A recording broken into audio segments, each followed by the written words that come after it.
अप्रैल 1984 का वक्त भारत की खुफिया एजेंसी रॉ को लीड करने वाले अधिकारी आर.एन. काओ और गुप्त ऑपरेशनों को चलाने वाली संस्था डायरेक्टरेट जनरल ऑफ सिक्योरिटी के रामचंद्र नागरानी तत्कालीन प्रधानमंत्री इंदिरा गांधी से मिलने के लिए उनके बंगले पर पहुंचते हैं। काओ और नागरानी एक गुप्त ऑपरेशन के बारे में जानकारी देने के लिए इंदिरा गांधी के आवास पर पहुंचे थे। इस ऑपरेशन में भारतीय सेना को हेलीकॉप्टर की सहायता से एक आदमी को पकड़ना था। इंदिरा ने पूछा, इसमें हमारे कितने जवान शहीद हो सकते हैं? जवाब मिला, बहुत ज्यादा। इंदिरा ने इस ऑपरेशन को मंजूरी नहीं दी। इंदिरा ने चेहरे पर चिंता का भाव लिए इन दोनों शीर्ष अधिकारियों से कहा, मुझे पता है कि देर या सबेर यह उग्रवादी मुझे भी मार डालेंगे।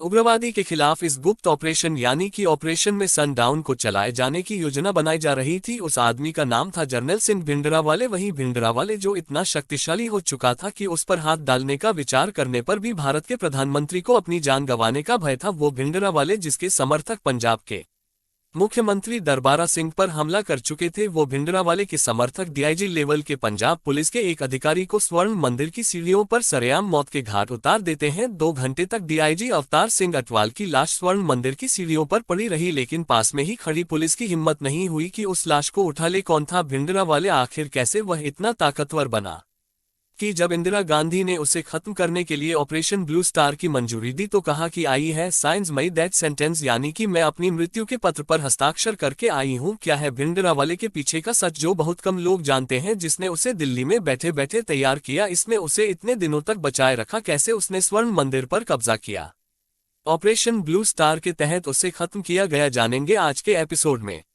नमस्कार। पंजाब में अमृतपाल सिंह खालसा के उदय के बाद माना जा रहा है कि भिंडरावाले 2.0 का उदय हो चुका है। लोगों के मन में एक बार फिर 80 के दशक वाले पंजाब का डर सता रहा है।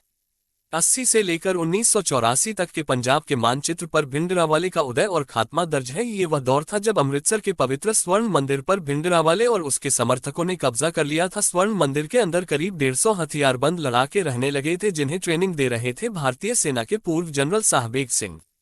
जनरल साहबेग सिंह भारतीय सेना के वही जनरल थे जिन्होंने साल 1971 में हुई बांग्लादेश की लड़ाई में मुक्ति वाहिनी को भी ट्रेनिंग दी थी, लेकिन बाद में उन पर भ्रष्टाचार के झूठे आरोप लगाकर इंडियन आर्मी से निकाल दिया गया। इसे अपमानित होकर साहबेग सिंह भिंडरावाले के साथ मिल गए। जनरल साहबेग सिंह ने स्वर्ण मंदिर के अंदर ऐसी मोर्चाबंदी की, जब Indian army operation blue star के तहत स्वर्ण मंदिर के अंदर घुसी तो वह नुकसान उठाना पड़ा जिसका अंदाजा किसी ने नहीं लगाया था। आज हम कुछ सवालों के जवाब तलाशेंगे। पहला सवाल, की वाले था कौन? कैसे वो इतना शक्तिशाली बन गया? क्या उसे इतना शक्तिशाली बनने से पहले रोका जा सकता था? दूसरा सवाल, की भिंडरावाले को खत्म करने के लिए किए गए ऑपरेशन ब्लू स्टार की प्लानिंग कैसे रखेगी? तीसरा सवाल, की क्या ऑपरेशन ब्लू स्टार सिख धर्म पर हमला था? ये सिर्फ भिंडरावाले पर हमला था? क्या इंदिरा गांधी ने ऑपरेशन ब्लू स्टार के तहत जानबूझकर सिखों के पवित्र स्वर्ण मंदिर पर हमला किया? चौथा सवाल, की भिंडरावाले संत भिंडरावाले था या एक धर्मांध आतंकी था? पांचवा और अंतिम सवाल, की क्या भिंडरावाले को कांग्रेस ने ही तैयार किया था? क्या भिंडरावाले इंदिरा गांधी और संजय गांधी की सीक्रेट प्लानिंग का हिस्सा थी? इससे पहले कि 80 के दशक के पंजाब की बात करूं तो इसी आपको 70 के दशक के बारे में, भारत के बारे में समझनी होगी, क्योंकि इसी से आपको पहले की और भी सवाल का जवाब मिलेगा कि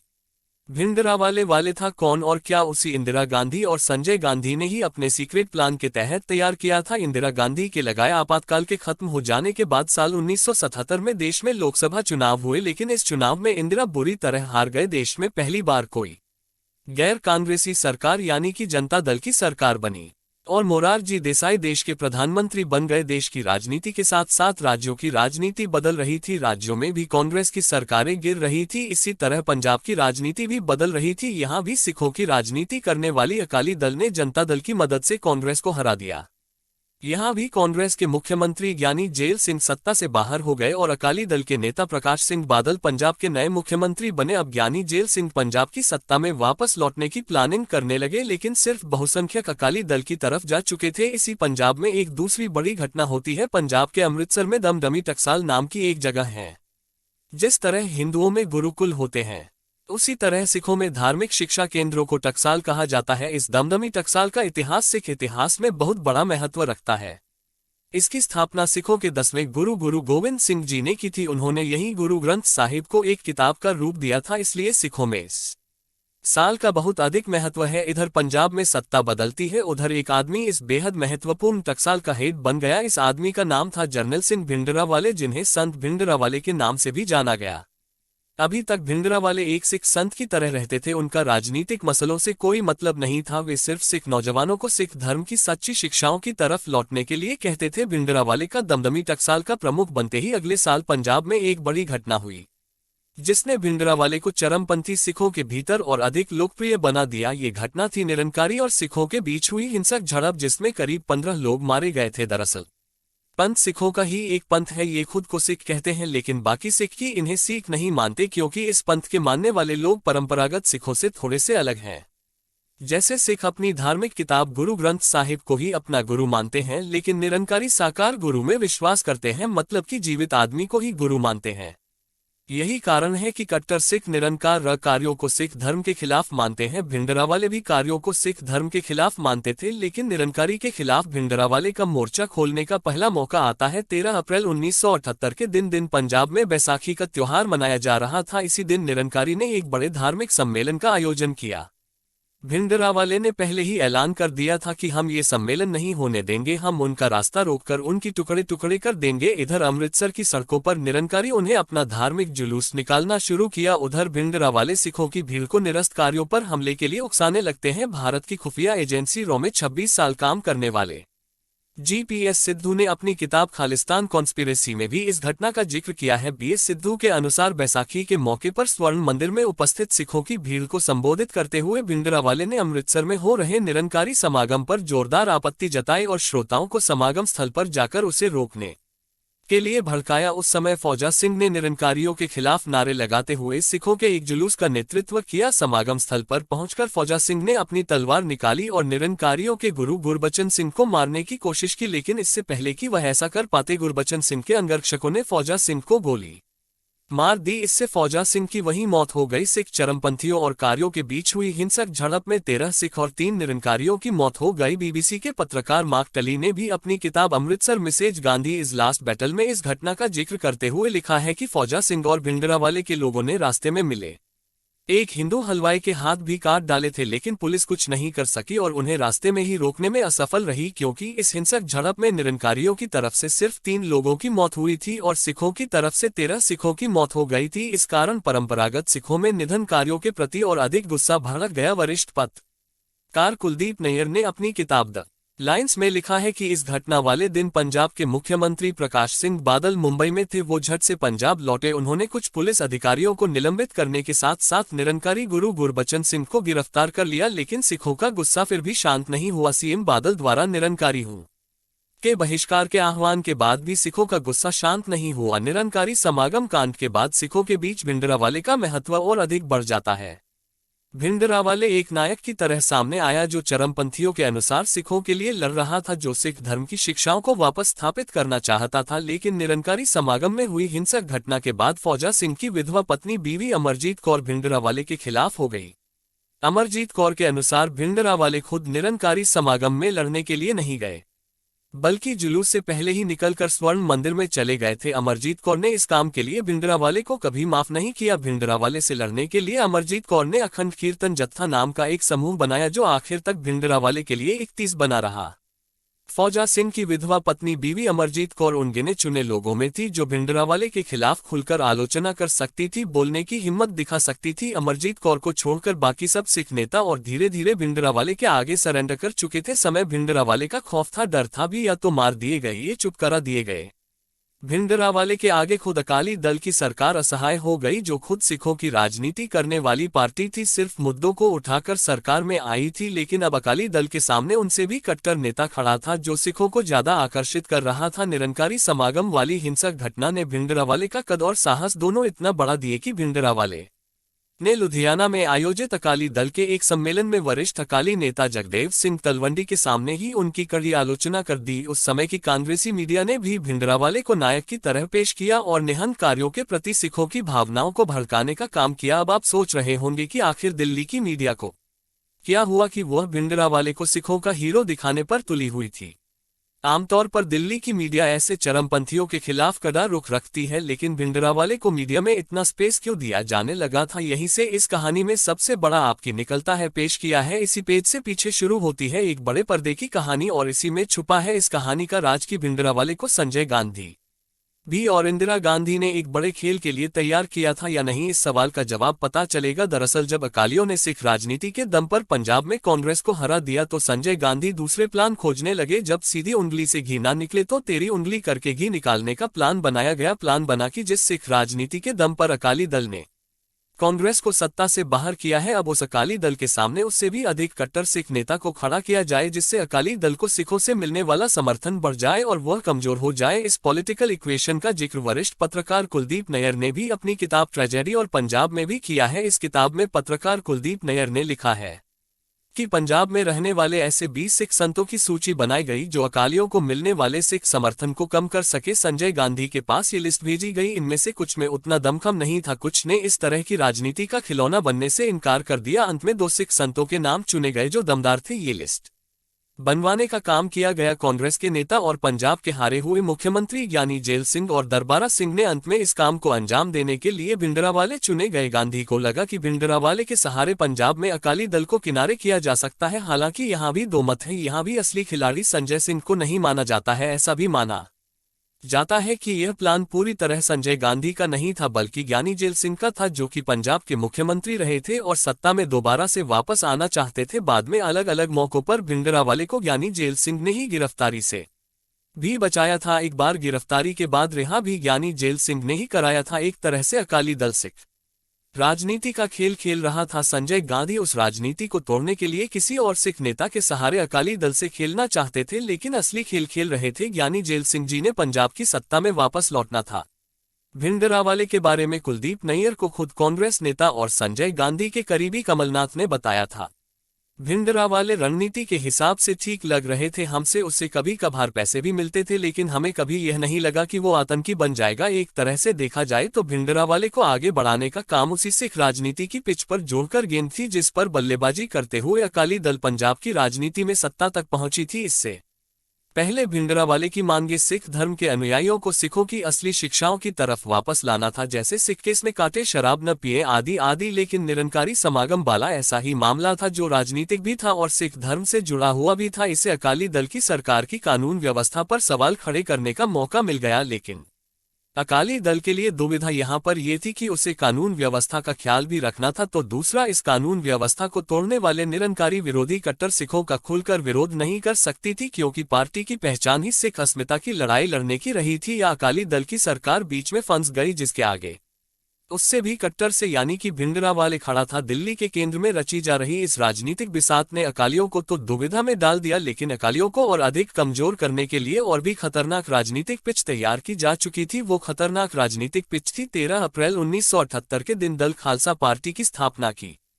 क्या जाना, जिसकी मांग थी खालिस्तान यानी कि भारत से अलग एक सिख संप्रभु राष्ट्र की मांग। पत्रकार मार्क टली और सतीश जेकब ने अपनी किताब में इस दल खालसा पार्टी की स्थापना के पीछे के हाथों का भी जिक्र किया है। कौन थे वो लोग जिन्होंने खालिस्तान की मांग उठाने के लिए दल खालसा पार्टी की स्थापना कराई, ताकि अकाली दल को सिखों से मिले वाला समर्थन बढ़ जाए और वह राज्य में कमजोर हो जाए। मार्क टली और सतीश जेकब ने अपनी किताब Amritsar Mrs Gandhi is last battle में इसके पीछे के लोगों का खुलासा करते हुए लिखा है कि भिंडरावाले को राजनीतिक पहचान देने के लिए अमृतसर के अरोमा होटल में खालिस्तान समर्थक पार्टी यानी कि दल खालसा की पहली मीटिंग कराई गई, जिसमें खालिस्तान बनाने को लेकर चर्चा की गई। होटल के स्टाफ के अनुसार इस मीटिंग का खर्चा किसी और ने नहीं बल्कि ज्ञानी जेल सिंह ने वहन किया था। कांग्रेसी नेता ज्ञानी जेल सिंह, जो पंजाब के सीएम भी रह चुके थे और आगे चलकर देश के गृहमंत्री भी बने और आगे चलकर राष्ट्रपति भी बने, 20 पार्टी को बैकहैंड से प्रमोट भी करते रहे। मार्क टली और सतीश जी की किताब के अनुसार ज्ञानी जेल सिंह पत्रकारों से दल खालसा की खबरों को फ्रंट पेज पर छापने के लिए कॉल किया करते थे।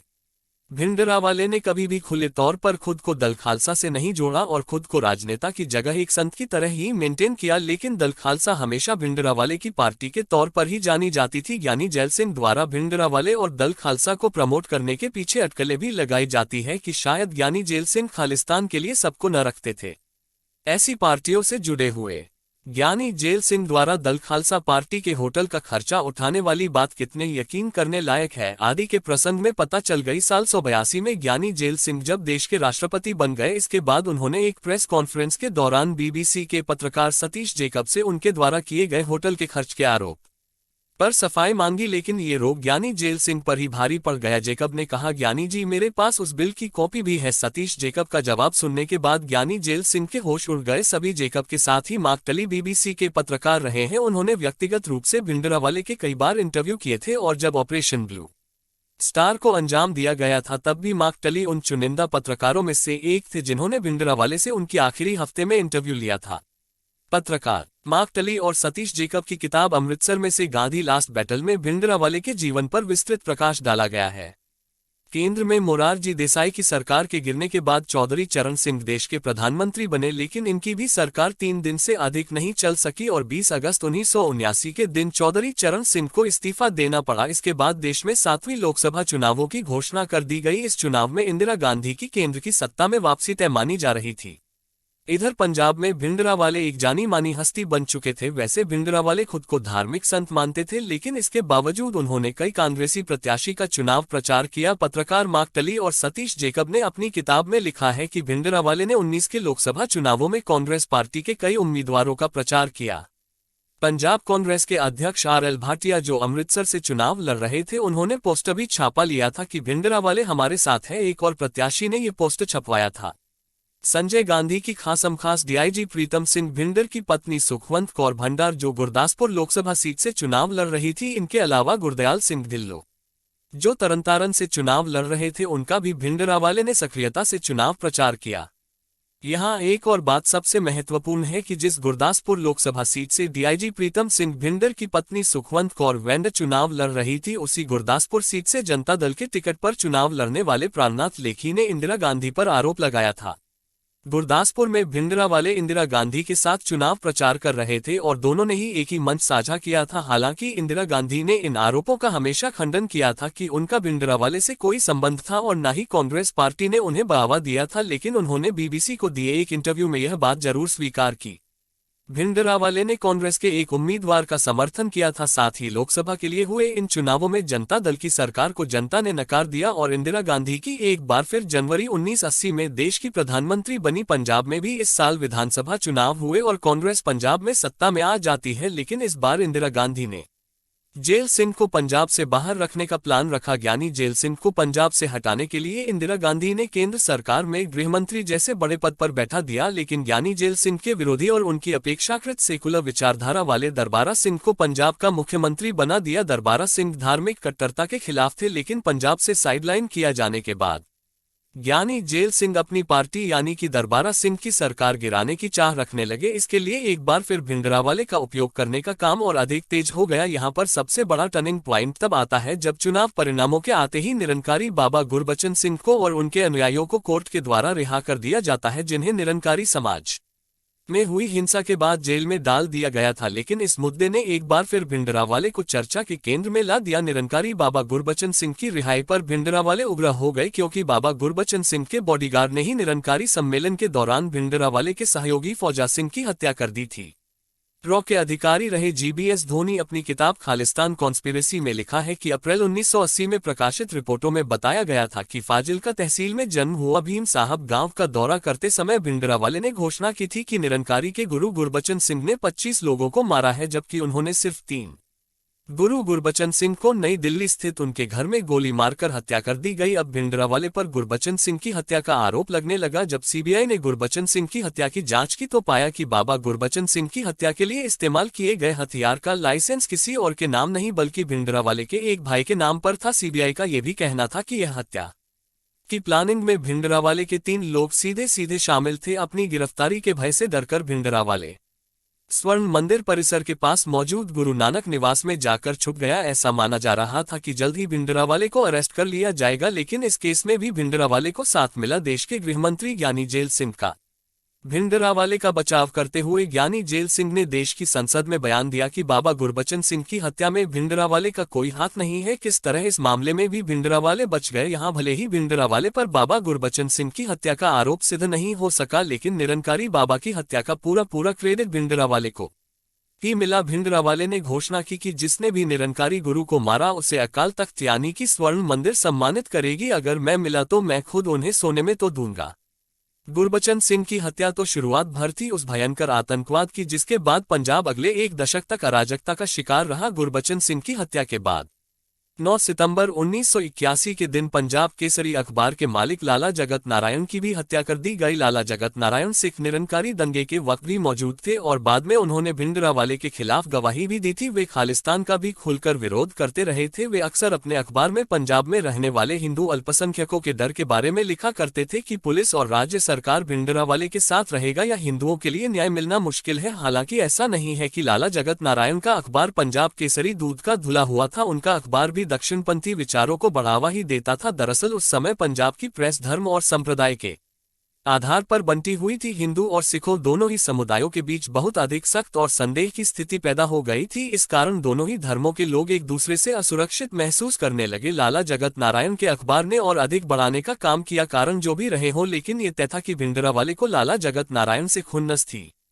इसलिए पंजाब केसरी के मालिक लाला जगत नारायण की भी हत्या कर दी गई। माना जाता है कि यहाँ भी भिंडरावाले ने भड़काऊ भाषण ही दिए थे। उनका सीधा हाथ ही था या नहीं था, या उनके किसी अनुयायी ने ही गुस्से में आकर लाला जगत नारायण की हत्या कर दी थी, इसको लेकर कोई साफ स्थिति नहीं है। लेकिन लाला जगत नारायण की हत्या के तुरंत बाद पंजाब के मुख्यमंत्री दरबारा सिंह भिंडरावाले के खिलाफ अरेस्ट वारंट निकाल दिया। वारंट निकलने की खबर के वक्त भिंडरावाले हरियाणा के चंदू कला में प्रवचन दे रहे थे। हरियाणा में भी उस वक्त कांग्रेस की ही सरकार थी, लेकिन यहाँ भी भिंडरावाले को ज्ञानी जेल सिंह ने बचा लिया। इस मामले पर पत्रकार कुलदीप नैयर ने लिखा है कि दिल्ली से गृहमंत्री ज्ञानी जेल सिंह का हरियाणा के मुख्यमंत्री यानी कि कांग्रेस नेता मदन लाल को फोन गया कि भिंडरावाले को अरेस्ट न किया जाए। भजनलाल उनसे भी एक कदम आगे निकल गए और भिंडरावाले के लिए गाड़ी ही भिजवा दी और उन्हें सुरक्षित उनके गुरुद्वारे भिजवा दिया। जब पंजाब पुलिस चंदोकला पहुंची यानी कि हरियाणा के गला पहुंची तो वहां उसे कुछ नहीं मिला। इससे पंजाब पुलिस बड़ी फ्रस्ट्रेट हुई और उसे वहां भिंडरावाले के प्रवचन के कागज मिले, जिसे पुलिस ने गुस्से में वहीं जला दिया। हालांकि यहां भी स्पष्ट नहीं है कि भिंडरावाले के प्रवचन पुलिस ने जलाए थे या पुलिस और भिंडरावाले के समर्थकों में हुई झड़प के दौरान हुई आगजनी में कुछ जल गए थे। कारण जो भी रह रहा हो, भिंडरावाले को अब और बड़ा मुद्दा मिल चुका था जिसे उसने सिख अस्मिता से जोड़ दिया। यही वो टर्निंग पॉइंट था जब भिंडरावाले कांग्रेस के खिलाफ हो गया। भिंडरावाले ने इसे एक मुद्दा बना दिया कि पुलिस ने उनके लिखे गुरु के अक्षर जलाकर मेरे गुरु का अपमान किया है। लेकिन मुख्यमंत्री दरबारा सिंह भिंडरावाले को अरेस्ट करने का मन बना चुके थे। अंततः पंजाब पुलिस ने बंदावाले के गुरुद्वारे को घेर लिया, लेकिन भिंडरावाले के समर्थकों के कारण यहां भी दंगे का माहौल बनने लगा। भिंडरावाले ने गिरफ्तारी से पहले एक शर्त रखी, शर्त ये कि उन्हें भाषण देने दिया जाए। पुलिस ने ये शर्त मान ली, लेकिन भिंडरावाले के भाषण ने ऐसी आग लगाई कि पुलिस के लिए स्थिति संभालना मुश्किल हो गया।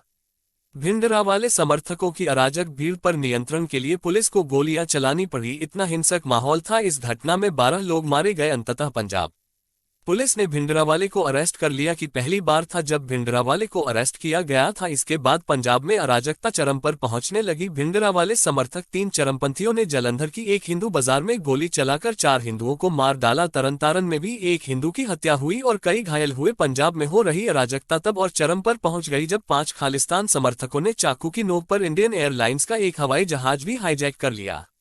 इसके बदले उनकी मांग थी कि भिंडरावाले को छोड़ दिया जाए, लेकिन ये प्लान पूरा नहीं हो पाया। इधर पाकिस्तान में भी खालिस्तानी समर्थकों को ट्रेनिंग दी जा रही थी। इधर भिंडरावाले को गिरफ्तार करना भारी पड़ रहा था। पटियाला में डीआईजी के ऑफिस पर भी बम विस्फोट कर दिया गया कि डीआईजी उन अधिकारियों में से एक थे जो चंदूकला में भिंडरावाले को अरेस्ट करने के लिए पहुंचे थे।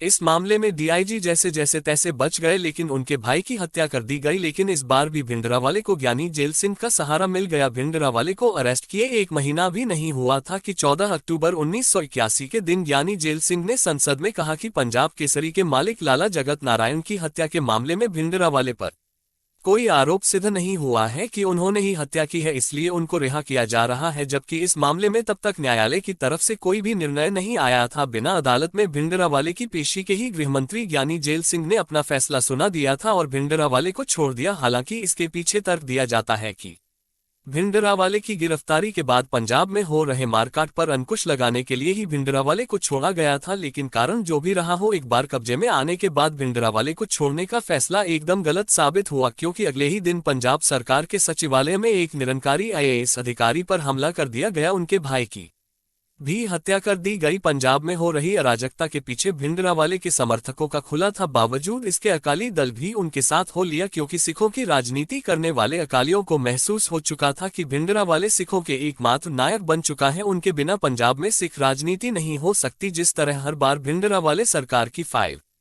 कड़ी कार्रवाई से बच जाते थे, इससे भिंडरावाले को लगने लगा कि राज्य या केंद्र सरकार उनका कुछ नहीं बिगाड़ सकती। अपनी रिहाई का जश्न मनाने के लिए 2 बसों में सवार अपने 80 समर्थकों के साथ, जिनके पास हथियार थे, राजधानी दिल्ली पहुंचते हैं। बसों की छतों पर भिंडरावाले समर्थक हाथ में बंदूक लहरा रहे थे। उनका काफिला संसद भवन के ठीक पीछे गुरुद्वारा बंगला साहिब पहुंचता है। इस घटना का जिक्र जीबीएस सिद्धू ने भी अपनी किताब में किया है। जीबीएस लिखते हैं कि उस दिन मुझे किसी काम से करवट ले जाना था। बाबा खड़क सिंह मार्ग पर पुलिस ने मेरी कार रोक ली, क्योंकि भिंडरावाले के नेतृत्व में एक जुलूस निकाला जा रहा था, जिसके लिए रास्ता बनाना था। बस में आदि की बाईं ओर वाली सीट पर भिंडरावाले के दर्शन से कोई वंचित न रह जाए, इसके लिए लाउडस्पीकर पर घोषणा की जा रही थी कि आमजन संत भिंडरावाले जी के दर्शन कर सकते हैं। जुलूस कनॉट प्लेस के भीतर एक ही क्षेत्र से निकाला गया। भिंडरावाले की छवि को देखते हुए इससे यही लग रहा था कि सिखों के बीच उसकी छवि को संवारने और दिल्ली में हिंदुओं के मन में डर पैदा करने के लिए ही ऐसा किया जा रहा था। ये वो वक्त था जब गृहमंत्री ज्ञानी जेल सिंह आराम से भिंडरावाले को अरेस्ट करवा सकते थे, क्योंकि दिल्ली पुलिस उनके अंदर आती थी। लेकिन गिरफ्तार करना तो दूर, गृह मंत्रालय ने भिंडरावाले को तिहाड़ जेल में एक सिख नेता से मुलाकात करने की भी अनुमति दे दी थी। इस बीच 21 दिसंबर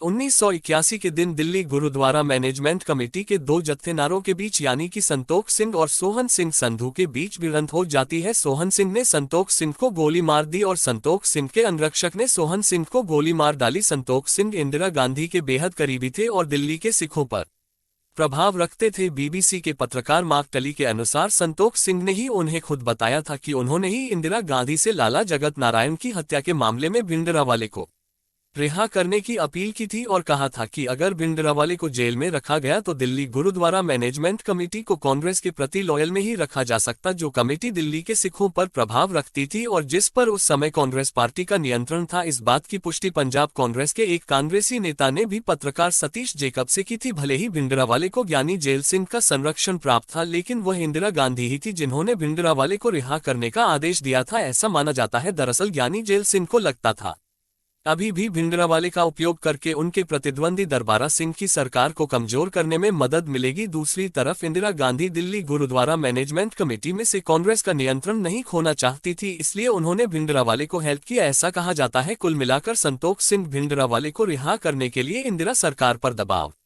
बनाया था। इन्हीं संतोख सिंह की उनके प्रतिद्वंदी रहे सोहन सिंह ने हत्या कर दी थी, इसलिए संतोख सिंह की मृत्यु पर कार्यक्रम में राजीव गांधी और ज्ञानी जेल सिंह गए हुए थे। इसी कार्यक्रम में भिंडरावाले भी आया हुआ था। अपनी गिरफ्तारी और पंजाब पुलिस के द्वारा प्रवचनों को जलाए जाने से भिंडरावाले इतना नाराज था कि इस कार्यक्रम में ज्ञानी जेल सिंह पर अपनी भड़ास निकालने का मौका मिल गया। गृहमंत्री ज्ञानी जेल सिंह की काली कलर से डाई हुई दाढ़ी पर तंज कसते हुए भिंडरावाले ने कहा कि हमारे गांव में जब कोई किसी की बहन को छेड़ता है तो उसकी दाढ़ी रंगकर गधे पर बैठाकर घुमाया जाता है। यहाँ भी कुछ लोग दाढ़ी रंग कर आए हैं, पता नहीं किसकी बहन को छिड़ा गया है। सोचिए, भिंडरावाले का साहस बढ़ चुका था कि यह बात उसने उस समय की देश के गृहमंत्री से कही, लेकिन ज्ञानी जेल सिंह कुछ नहीं बोली। उनके मन में अभी बस यही था कि भिंडरावाले की वजह से कांग्रेस के मुख्यमंत्री दरबारा सिंह का पत्ता कट जाए। यहाँ आनंदपुर साहिब प्रस्ताव का जिक्र करना जरूरी है, आगे इससे कई संदर्भ समझ जाएंगे। साल 77 में आनंदपुर साहिब में अकाली दल के द्वारा एक प्रस्ताव पारित किया गया। इस प्रस्ताव में पंजाब को एक स्वायत्त राज्य के रूप में स्वीकारने और केंद्र को विदेश मामलों, मुद्रा मामले, रक्षा मामले और संचार सहित केवल 5 दायित्व अपने पास रखते हुए बाकी के सभी अधिकार राज्य को देने के संबंधी बातें कही गई। एक तरह से कश्मीर के अनुच्छेद 370 जैसी व्यवस्था पंजाब के लिए भी लागू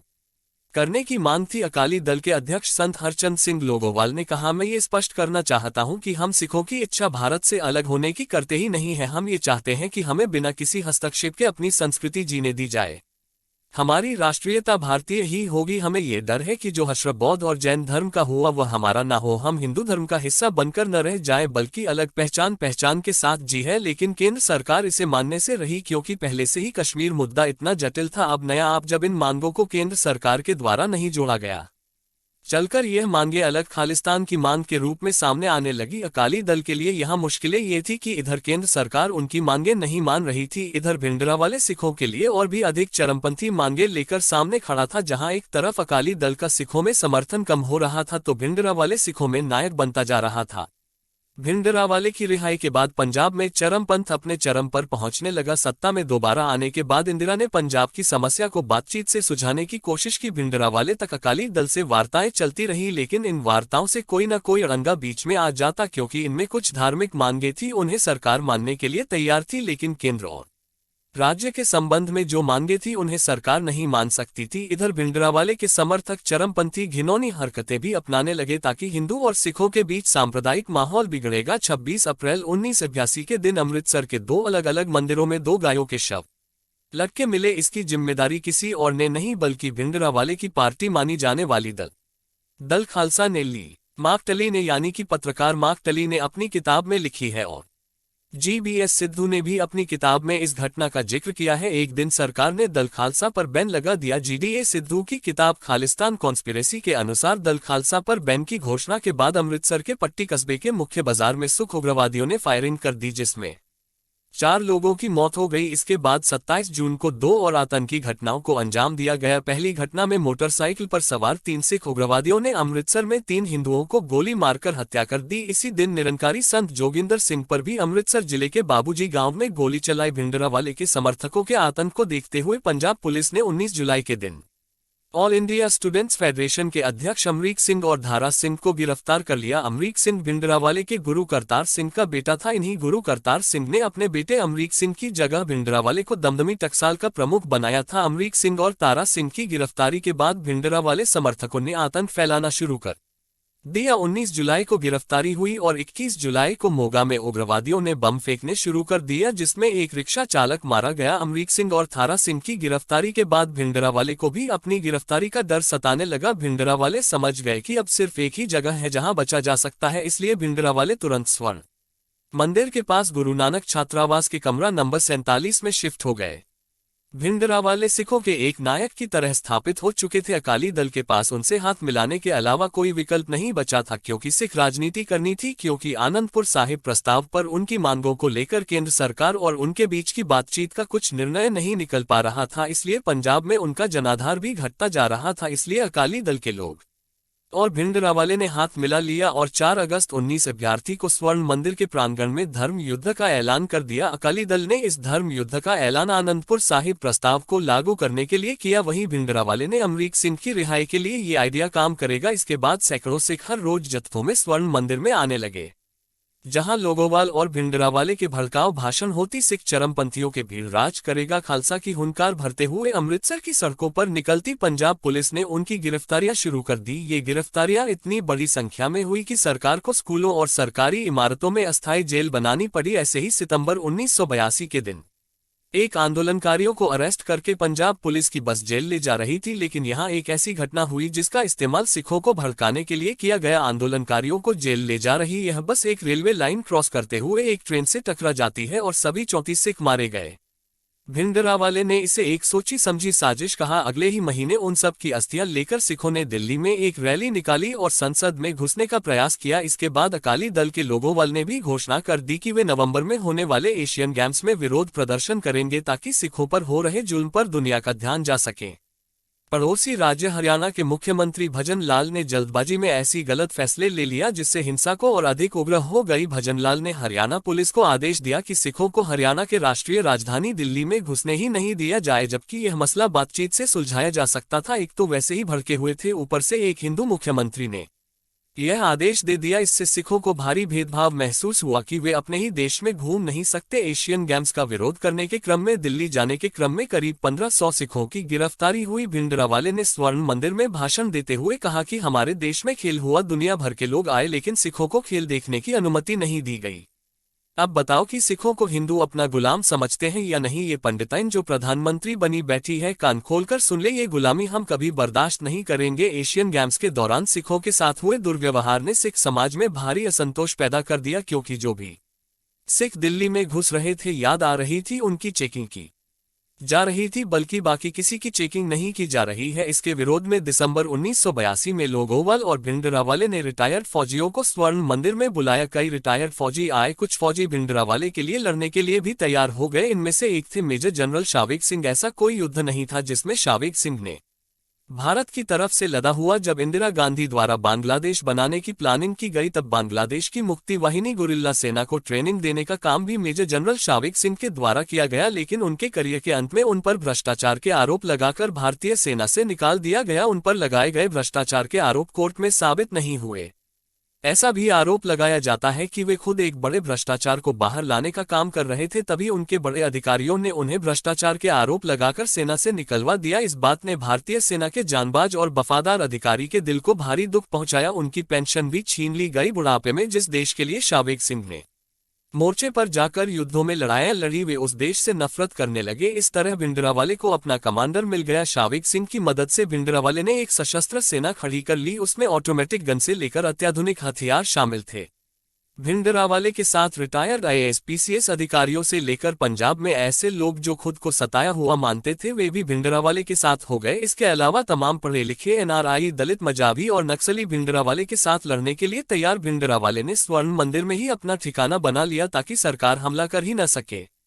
चूंकि स्वर्ण मंदिर पर हमले का मतलब सिख धर्म पर हमला, सिखों के सबसे पवित्र स्थान पर हमला, इसलिए भिंडरावाले जानता था कि जब तक वह स्वर्ण मंदिर में है सरकार उसका बाल बांका नहीं उखाड़ सकते। जनवरी 1983 आते आते भिंडरावाले की सेना ने पंजाब में अराजकता मचाना शुरू कर दिया। यहाँ से आगे जो आतंक मचाया जाता है उसके बैकग्राउंड में केंद्र के स्तर पर ऑपरेशन ब्लू स्टार की तैयारी की जाती है। साल 1917 से लेकर उन्हें कराची की बड़ी घटनाओं पर अगले एपिसोड में विस्तार से बात करेंगे और यह भी बताएंगे कि जब भिंडरावाले हाथ से निकल गया तो उसके समर्थकों ने पंजाब में अराजकता फैलाना कैसे शुरू कर दिया। तो केंद्र सरकार क्या कर रही थी, इंदिरा गांधी क्या कर रही थी कि जानबूझकर भिंडरावाले को पकने दे रही थी ताकि समय पर उसका इलाज करने से उन्हें साल 19 के लोकसभा चुनावों में लोगों का समर्थन मिल जाए, या भी गंभीरता से भिंडरावाले को निपटाने की कोशिश कर रही थी। आखिर इतनी देरी कैसे हुई, ऑपरेशन ब्लू स्टार की तैयारी कैसे हुई, उसमें क्या हुआ, इन सब सवालों पर विस्तृत चर्चा करेंगे अगले एपिसोड में, जिसका नाम होगा ऑपरेशन ब्लू स्टार। तब तक के लिए बने रहिए इस चैनल पर। अगर चैनल सब्सक्राइब नहीं किया है तो कर लीजिए। हम जितनी मेहनत करते हैं आप थोड़ा सा मनोबल बढ़ाएंगे तो अच्छा लगेगा। जाने की इजाजत दीजिए, फिर लौटूंगा कोई अगली कहानी लेकर। तब तक के लिए नमस्कार।